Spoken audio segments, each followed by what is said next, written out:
কিছুক্ষণের মধ্যে অন্তর্বর্তীকালীন সরকারের প্রধান উপদেষ্টা অধ্যাপক ডক্টর মোহাম্মদ ইউনূস দেশের প্রধান রাজনৈতিক দলগুলোর সাথে সংলাপে বসছেন।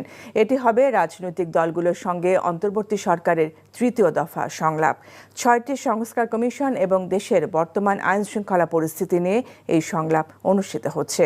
রাজধানী হেয়ার রোডে প্রধান উপদেষ্টার সরকারি বাসভবন রাষ্ট্রীয় অতিথি ভবন যমুনায় দুপুর ২:৩০টায় বিএনপিকে দিয়ে সংলাপ শুরু হবে। সংলাপে আমন্ত্রণ পাওয়া রাজনৈতিক দলের নেতারা জানিয়েছেন, প্রথমত তারা প্রধান উপদেষ্টার কথা শুনবেন। এরপর তারা রাষ্ট্র সংস্কার ও নির্বাচনের রোডম্যাপ বিষয়ে সরকারের মনোভাব জানতে চাইবেন।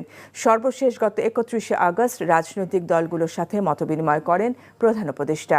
আজ দুপুর ২:৩০টায় বিএনপি, বিকেল ৩টায় জামায়াত ইসলামী, বিকেল ৩:৩০টায় গণতন্ত্র মঞ্চ, বিকেল ৪টায় বাম গণতান্ত্রিক জোট, বিকেল ৪:৩০টায় হেফাজতে ইসলাম, ৫টায় ইসলামী আন্দোলন বাংলাদেশ,